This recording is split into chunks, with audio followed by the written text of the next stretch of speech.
সুপ্রিয় শিক্ষার্থীবৃন্দ, আসসালামু আলাইকুম। কেমন আছো তোমরা? আশা করছি আল্লাহর অশেষ রহমতে ভালো আছো, সুস্থ আছো। আমিও তোমাদের দোয়ায় ভালো ও সুস্থ আছি। প্রিয় শিক্ষার্থীরা, গত ক্লাসে আমি তোমাদেরকে পড়াইছিলাম একাদশ দ্বাদশ শ্রেণীর ইসলামের ইতিহাস ও সংস্কৃতি দ্বিতীয় পত্র দ্বিতীয় অধ্যায় দিল্লির সালতানাত সম্পর্কে পড়িয়েছিলাম। তাহলে আমরা একটু পূর্ব আলোচনায় যাই। দিল্লির সালতানাত বা সুলতানি আমল কি বলতো দেখি, কে পারো প্রিয় শিক্ষার্থী? 1206 থেকে 1526 খ্রিস্টাব্দ পর্যন্ত সময়কালে সুলতান কুতুবউদ্দিন আইবেক থেকে ইব্রাহিম লোদি পর্যন্ত সময়কালকে দিল্লির সালতানাত বা সুলতানি আমল বলা হয়। এই সময়ে কালানুক্রমে 5টি রাজবংশ শাসন করেছিল। কটি রাজবংশ? 5টি রাজবংশ। দেখি বলতো দেখি 5টি রাজবংশের নামগুলো এবং তাদের শাসনকাল কত থেকে কত ছিল প্রিয় শিক্ষার্থী। প্রথমত হচ্ছে যে মামলুক, তথাকথিত দাস বংশ। তারা শাসন করেছিল 1206 থেকে 1290 খ্রিস্টাব্দ পর্যন্ত। এরপরে আসছিল খলজি বংশ, তারা 1290 থেকে 1320 খ্রিস্টাব্দ পর্যন্ত শাসন করেছিল। তারপরে আসছিল তুগলক বংশ, তারা শাসন করেছিল 1320 থেকে 1413 খ্রিস্টাব্দ পর্যন্ত। চতুর্থ রাজবংশ ছিল সৈয়দ বংশ, তারা শাসন করেছিল 1414 থেকে 1451 খ্রিস্টাব্দ পর্যন্ত। এরপরে এসেছিল সর্বশেষ রাজবংশ লোদি বংশ, তাদের শাসনকাল ছিল 1451 থেকে 1526 খ্রিস্টাব্দ পর্যন্ত। এই সময়ের মধ্যে দিল্লির সালতানাতের মধ্যে সর্বমোট 5টি রাজবংশ শাসন করেছিল। তাহলে সর্বপ্রথম কারা শাসন করেছিল প্রিয় শিক্ষার্থী? মামলুকরা। তাদের শাসনকাল কত থেকে কত ছিল? 1206 থেকে 1290 খ্রিস্টাব্দ পর্যন্ত। তাহলে চলো এই সময়কালে কতজন শাসক শাসন কার্য পরিচালনা করেছিল? 1206 থেকে 1290 খ্রিস্টাব্দ পর্যন্ত প্রায় 84 বছর সময় সর্বপ্রথম দিল্লির সালতানাতের প্রতিষ্ঠা করেছিলেন কুতুবউদ্দিন আইবেক। এই সময়ে সর্বমোট মামলুকদের শাসক ছিল সর্বমোট 11 জন শাসক প্রায় 84 বছর পর্যন্ত রাজ্য শাসন করেছিল। তাহলে সর্বপ্রথম বা দিল্লি সালতানাতের প্রতিষ্ঠাতা শাসক কে ছিলেন? কুতুবউদ্দিন আইবেক, সুলতান কুতুবউদ্দিন আইবেক। তাহলে আমরা তার জন্ম, তিনি কত সালে জন্মগ্রহণ করেছিল এবং তার রাজত্বকাল কত থেকে কত ছিল এবং তিনি কত সালে কোথায় মৃত্যুবরণ করেছিলেন তা আমরা আগে জেনে নিই। তাহলে তিনি জন্মগ্রহণ করেছিলেন 1100 সুলতান কুতুবউদ্দিন আইবেক জন্মগ্রহণ করেন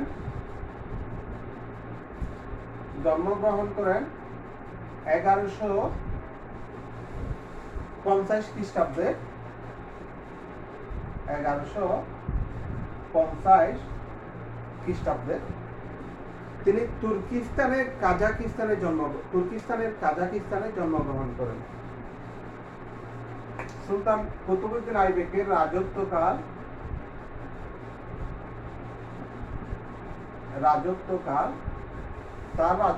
ছিল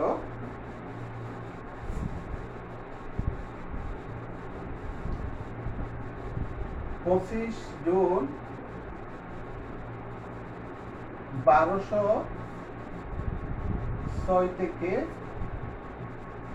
1210 খ্রিস্টাব্দ পর্যন্ত। তবে এখানে একটি কথা থেকে যায়, সুলতান কুতুবউদ্দিন আইবেক গৌড় রাজ্যের অধিপতিও ছিলেন। তখন তিনি 1192 থেকে 1206 খ্রিস্টাব্দ পর্যন্ত তিনি গজনির গুর রাজ্যের অধিপতি বা শাসক ছিলেন। এটা ছিল তার রাজত্বের বা শাসনকালের প্রথম ভাগ। দ্বিতীয় ভাগ হচ্ছে যে 1206 থেকে 1210 খ্রিস্টাব্দ পর্যন্ত। তাহলে আমরা তার জন্ম এবং রাজত্বকাল সম্পর্কে জেনেছি। কোথায় জন্মগ্রহণ করেছিল? তুর্কিস্তান। এটা ছিল তুর্কিস্তানের জন্ম। তার জন্মস্থান ছিল তুর্কিস্তান।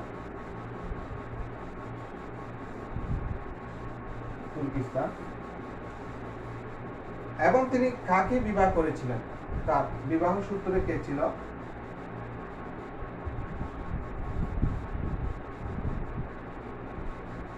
সুলতান কুতুবউদ্দিন আইবেক মোহাম্মদ গুরির সেনাপতি তাজউদ্দিন ইয়ালদুজের কন্যাকে বিবাহ করেছিলেন।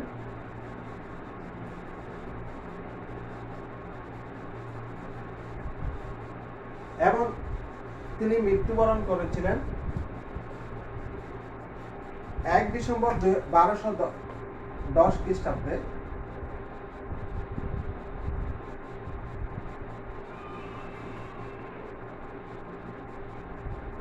ডিসেম্বর 1210 খ্রিস্টাব্দ। তাহলে সুলতান কুতুবউদ্দিন কত সালে মৃত্যুবরণ করেন? 1 ডিসেম্বর 1210 খ্রিস্টাব্দে। কোথায় মৃত্যুবরণ করেন?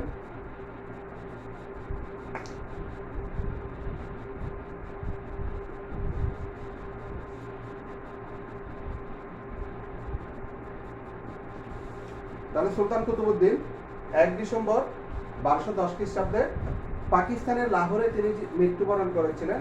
তিনি পোলো খেলার সময় ঘোড়ার পিঠ থেকে পড়ে মৃত্যুবরণ করেছিলেন এবং তার সমাধিস্থল ছিল পাকিস্তানের লাহোর।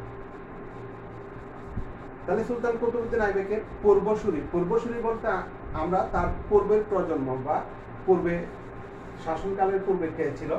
সুলতান কুতুবউদ্দিন আইবেকের পূর্বসূরি ছিল মোহাম্মদ গুরি এবং তার উত্তরসূরি ছিল পূর্বসূরি ছিলেন মোহাম্মদ গুরি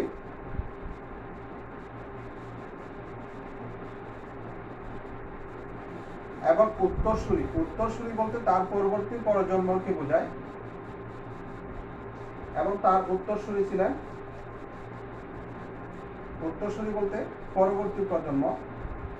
পরবর্তী প্রজন্ম মধ্যে আসছিল আরাম শাহ, কুতুব বেগম।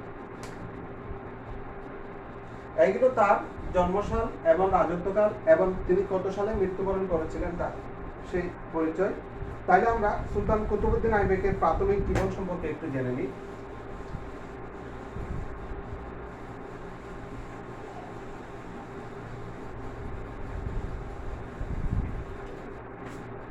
প্রিয় শিক্ষার্থীরা, সুলতান কুতুবউদ্দিন আইবেক তার প্রাথমিক জীবন।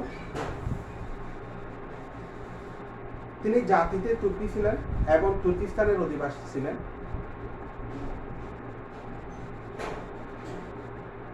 তুর্কি পরিভাষায় আইবেক শব্দের অর্থ, আমরা এখানে সুলতান কুতুবউদ্দিন আইবেক, এখানে একটি আইবেক শব্দ ব্যবহার করেছি বা তার নামের পিছনে যে আইবেক আছে। তুর্কি ভাষায় আইবেক শব্দের অর্থ হচ্ছে চন্দ্র দেবতা। স্যার ডব্লিউ হ্যাক বলেন, চন্দ্রগ্রহণকালে তিনি জন্মগ্রহণ করেছিলেন বলে তাকে আইবেক বা চন্দ্র দেবতা বলা হয়, এই নামে অভিহিত করা হয়।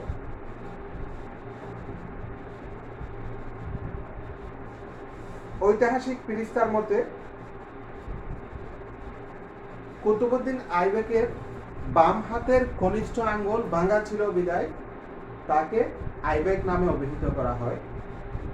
আবার কোনো ঐতিহাসিক মনে করেন বা তার জীবনী গ্রন্থ থেকে পাওয়া যায় তিনি তুর্কিস্তানের আইবেক পরিবারের লোক ছিলেন বলে তাকে আইবেক বলা হয়। তাহলে আমরা সুলতান কুতুবউদ্দিন আইবেককে কেন আইবেক বলা হয় সে সম্পর্কে ঐতিহাসিকদের মধ্যে বিভিন্ন মতামত পেয়েছি। প্রথমত, আইবেক শব্দের অর্থ হচ্ছে যে চন্দ্র দেবতা। সে সম্পর্কে ঐতিহাসিক ডাব্লিউ হ্যাক বলেছিলেন সম্ভবত কুতুবউদ্দিন আইবেক চন্দ্রগ্রহণকালে জন্মগ্রহণ করেছিলেন বলে তাকে এই নামে অভিহিত করা হয়। আবার ঐতিহাসিক পৃষ্ঠার মধ্যে তিনি বলেছিলেন কুতুবউদ্দিন আইবেকের কনিষ্ঠ আঙ্গুল, বাম হাতের কনিষ্ঠ আঙ্গুল ভাঙা ছিল বলে তাকে আইবেক বলা হয়। আবার তার বিভিন্ন জীবনী গ্রন্থ থেকে আমরা প্রতীয়মান হয় যে আলোচনা বা পর্যালোচনায় প্রতীয়মান হয় যে আমাদের তিনি আইবেক পরিবারে জন্মগ্রহণ করেছিলেন বা আইবেক পরিবারের লোক ছিলেন বলে তাকে এই নামে অভিহিত করা হয়। সুপ্রিয় শিক্ষার্থী, কুতুবউদ্দিন আইবেক বাল্যকাল থেকেই কৃতদাসে পরিণত হন। বাঘের নির্মম পরিহাস। তিনি পারস্যের নিশাপুরের জৈনেক ফখরুদ্দিন আজম কুফির নিকট বিক্রি হন। ফখরুদ্দিন আজম কুফি কৃতদাস ব্যবসায়ীর নিকট বিক্রিত হন। ফখরুদ্দিন আজম শাহ যখন মৃত্যুবরণ করেন তখন তার পুত্র গৌর রাজ্যের এক কৃতদাস ব্যবসায়ীর নিকট কুতুবউদ্দিন আইবেককে বিক্রি করে দেন।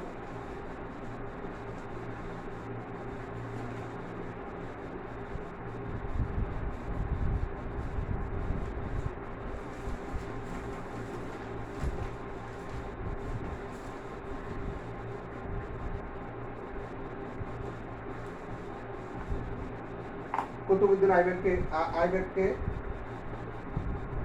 এক কৃতদাস ব্যবসায়ীর নিকট বিক্রি করে দেন। উক্ত কৃতদাস ব্যবসায়ী কুতুবউদ্দিন আইবেককে গজনির মোহাম্মদ গনির নিকট বিক্রি করে দেন। এখন গজনির মোহাম্মদ গনি তাকে স্বীয় পুত্রের মতো, নিজ পুত্রের মতো বিদ্যা শিক্ষা এবং সামরিক শিক্ষায় শিক্ষিত করেন।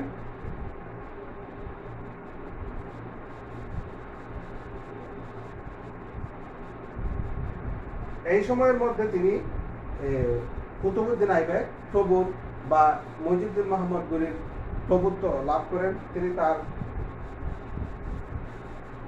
দৃষ্টি আকর্ষণ করতে সক্ষম হন এবং উচ্চ রাজপদে ক্রমশ পদোন্নতি লাভ করতে থাকেন। অচিরেই তিনি রাজকীয় অশ্বশালার প্রধান বা আমিরা আকুর পদ লাভ করেন এবং মইজুদ্দিন মোহাম্মদ গনির ভারতে বিভিন্ন অভিযানে সক্রিয় অংশগ্রহণ করেন। অসাধারণ সামরিক দক্ষতার পরিচয় দেন। 1192 খ্রিস্টাব্দে তরাইনের দ্বিতীয় যুদ্ধে মইজুদ্দিন মোহাম্মদ গনির বিজয় লাভে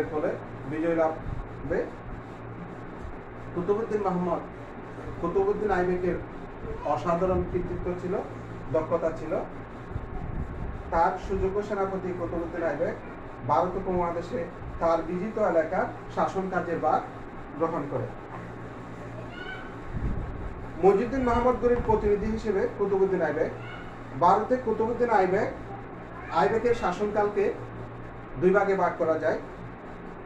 প্রথমত হচ্ছে যে 1192 থেকে 1206 খ্রিস্টাব্দ পর্যন্ত প্রথম ভাগ, এবং দ্বিতীয় ভাগ হচ্ছে 1206 থেকে 1210 খ্রিস্টাব্দ পর্যন্ত।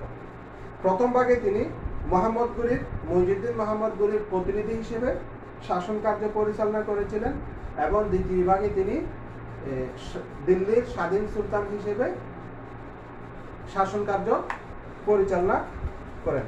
সুপ্রিয় শিক্ষার্থী, তাহলে আমরা এতক্ষণ জেনেছি মইজুদ্দিন মোহাম্মদ গনির পরিচয় এবং কুতুবউদ্দিন আইবেকের জন্ম পরিচয় এবং তার প্রাথমিক জীবন। ভারতে মইজুদ্দিন মোহাম্মদ গনির প্রতিনিধি হিসেবে কুতুবউদ্দিন আইবেকের ভূমিকা। দিল্লির স্বাধীন সুলতান হিসেবে কুতুবউদ্দিন আইবেক।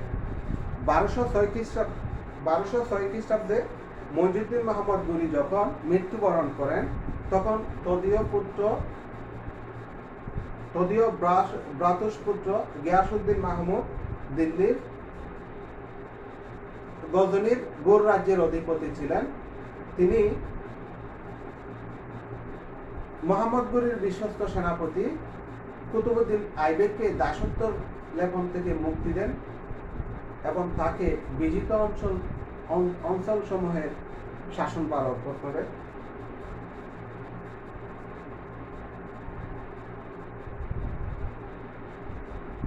এইভাবে 1206 থেকে 1210 খ্রিস্টাব্দ পর্যন্ত দিল্লি সালতানাতের প্রতিষ্ঠাতা হিসেবে কুতুবউদ্দিন আইবেক তার শাসন কার্য পরিচালনা করেন।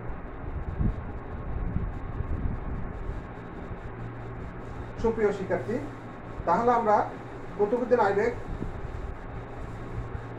দিল্লি সালতানাতের প্রতিষ্ঠাতা হিসেবে কুতুবউদ্দিন আইবেকের পরিচয় সম্পর্কে জেনেছি। এখন আমরা তার ছোট্ট কৃতিত্ব সম্পর্কে আলোচনা করি। দিল্লির দাস বংশের প্রতিষ্ঠাতা কুতুবউদ্দিন আইবেক। দিল্লি সালতানাতের প্রতিষ্ঠাতাও কুতুবউদ্দিন আইবেক।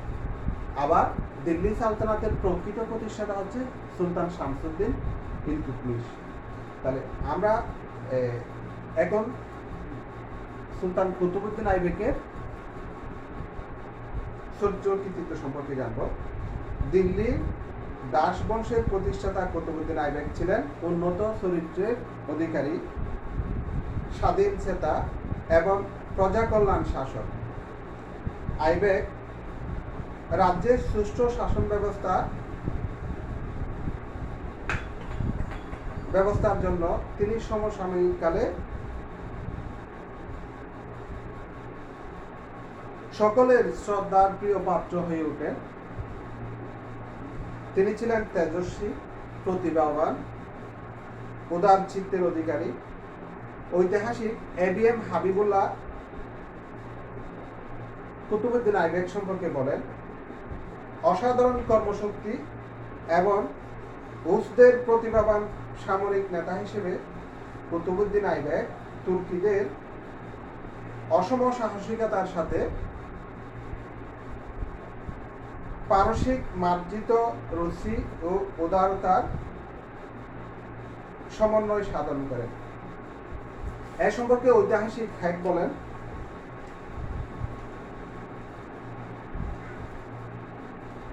ঐতিহাসিক হাসান আলী নিজামী কুতুবউদ্দিন আইবেকের চরিত্রের ভূয়সী প্রশংসা করেছিলেন। দানশীলতার জন্য তাকে হাতেমতাইয়ের সাথে তুলনা করেছিলেন। তিনি প্রতিদিন লক্ষ লক্ষ টাকা দান করেন বিদায় তাকে লাখ বক্স বলা হয়। তাহলে আমরা কুতুবউদ্দিন আইবেককে একটি লাখ বক্স বলা হয় কেন? তিনি প্রতিদিন লক্ষ লক্ষ টাকা দান করেন বিদায় তাকে কি বলা হয়? লাখ বক্স উপাধি প্রদান করা হয় বা লাখ বক্স বলা হয়।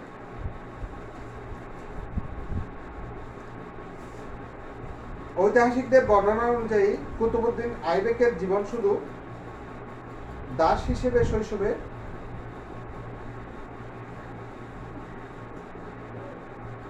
শুরু করলেও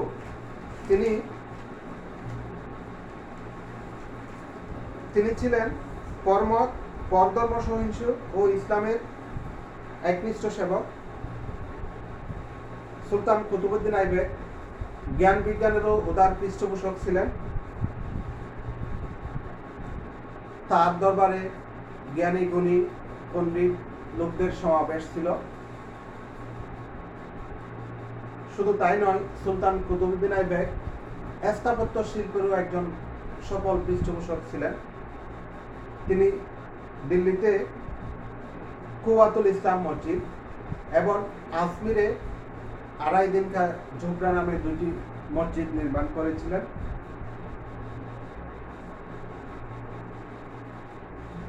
রাজ্য বিজয়ের স্মারক হিসেবে তিনি এবং